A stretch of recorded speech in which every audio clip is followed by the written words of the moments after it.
Assalamualaikum warahmatullahi wabarakatuh. Perkenalkan, nama saya Mardio Liraman Lubis dari Prodi Sistem Informasi Geografis Angkatan 23 dengan NIM 23 garis miring 513607 garis miring SV garis miring 22236. Di sini saya akan menjelaskan hasil praktikum dan juga sedikit materi terkait instant segmentation berbasis deep learning untuk rekonstruksi tiga dimensi dari data point clouds.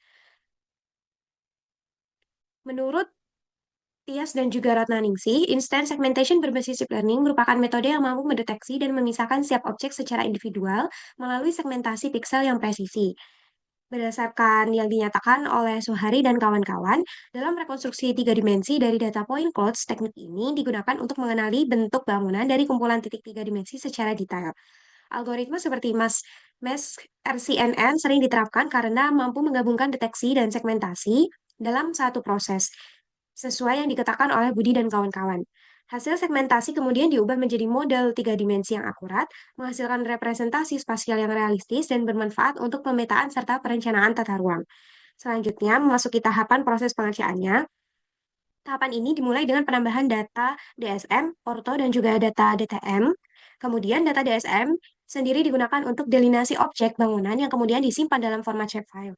Seperti ini, hasil penambahan sampelnya berdasarkan data DSM. Selanjutnya dilakukan export training data for deep learning, di mana data ini menambahkan pengaturan input rasternya berupa data DSM, kemudian mengatur output folder, kemudian input future class-nya yaitu menambahkan data building atau data hasil penambahan sampel sebelumnya di atas data DSM, kemudian di sini mengatur metadata formatnya berupa SCNN mesh. Pada bagian environment-nya diatur cell size-nya sebesar 0,2 dan kemudian langsung saja untuk melakukan run untuk menjalankan proses dari export training data for deep learning. Selanjutnya, data hasil ekspor kemudian digunakan pada tahap train deep learning model, di mana hasilnya yaitu ditampilkan seperti ini. Terdapat bagian image, kemudian di sini terdapat bagian label, kemudian di sini terdapat dalam bentuk maps dan juga dalam bentuk stats, kemudian terdapat dalam bentuk JSON juga dari data JSON ini. Nah, selanjutnya yaitu masuk ke tahap train deep learning untuk membuat modelnya. Di sini akan mengisikan beberapa parameter penting.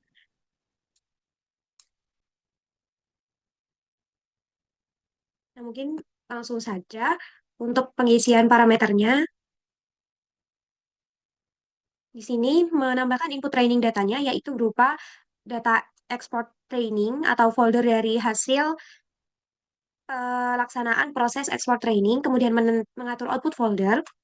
Model type-nya mengubah menjadi mesh RCNN object detection, kemudian mengatur batch size-nya sebesar 4, chip size-nya sebesar 256, dan pemilihan epochnya di sini sebesar 20, karena model memiliki cukup waktu untuk belajar tanpa mengalami overfitting. Kemudian penggunaan ResNet-nya yaitu sebesar 18, di mana laptop saya hanya kuat dengan ResNet 18, tapi saya menggunakan mengolah lagi menggunakan laptop teman dengan penggunaan ResNet sebesar 50, di mana ResNet sebesar 50 ini sebagai backbone yang dipilih karena dapat mengenali pola dan ResNet ini memiliki arsitektur jaringan yang lebih dalam dibandingkan ResNet 18 sehingga lebih mampu mengenali pola dan fitur kompleks dari bangunan. Selanjutnya untuk pembagian validation-nya di sini menggunakan 10%, di mana eh, bertujuan untuk menguji kinerja model selama pelatihan agar proses pembelajaran tidak hanya berfokus pada data pelatihan saja. Kemudian parameter batch size ini tadi 4 karena dipilih guna proses pelatihan dapat berjalan stabil pada spesifikasi laptop yang terbatas. Sedangkan untuk chip size yang 256 ini digunakan untuk menjaga keseimbangan antara detail citra dan kecepatan pemrosesan. Kemudian di sini membuka tab environment dan mengatur prosesor type-nya berupa CPU dan langsung saja kita klik run.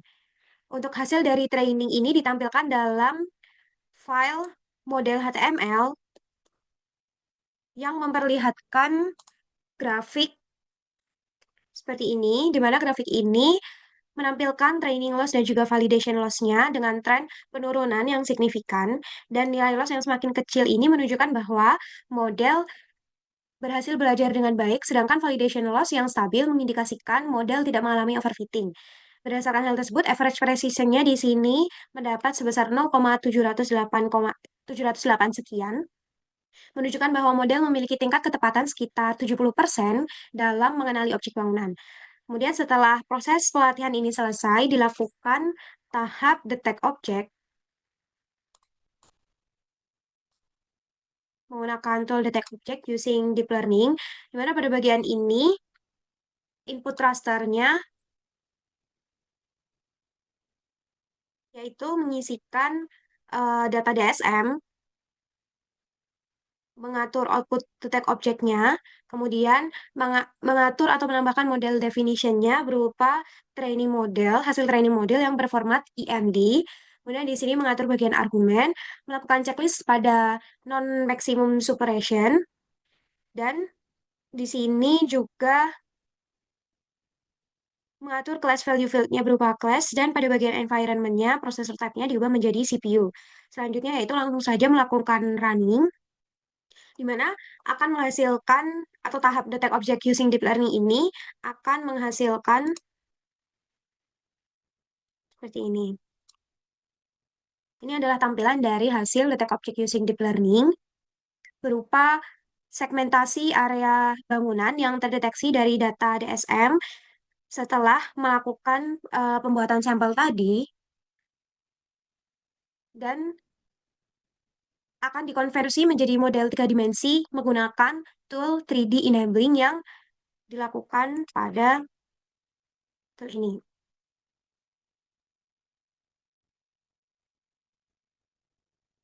Mungkin bisa saja ditampilkan.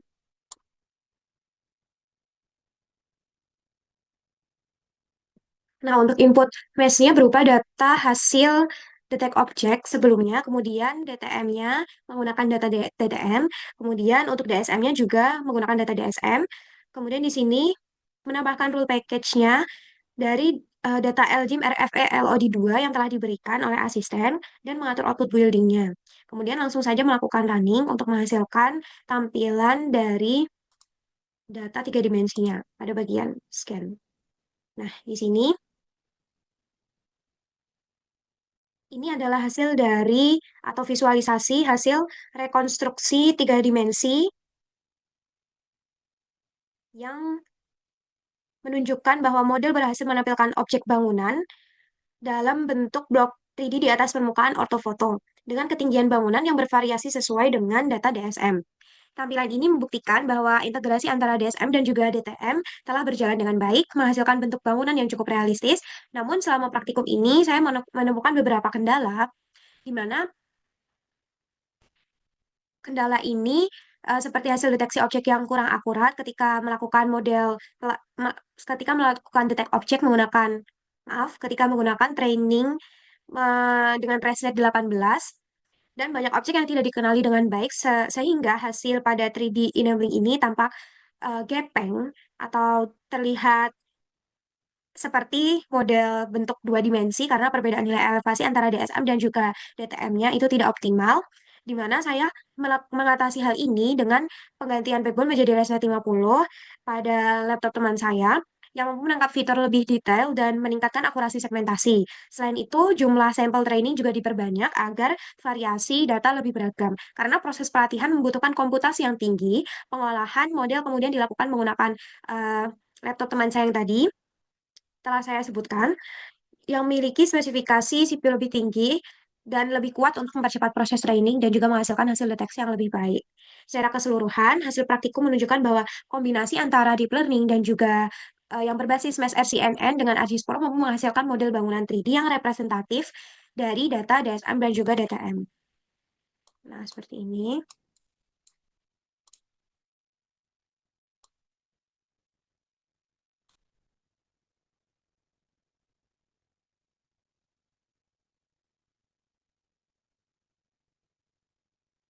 Nah, ini untuk tampilan 3D dari hasil pengolahan saya yang saya lakukan.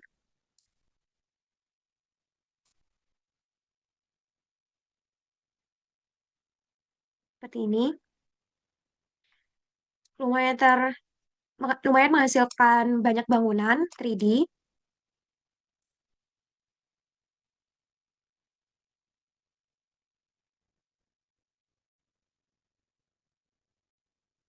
Di mana pemilihan parameter dengan Epoch 20, Reset 50, dan juga Validation 10% terbukti memberikan keseimbangan antara akurasi dan efisiensi komputasi.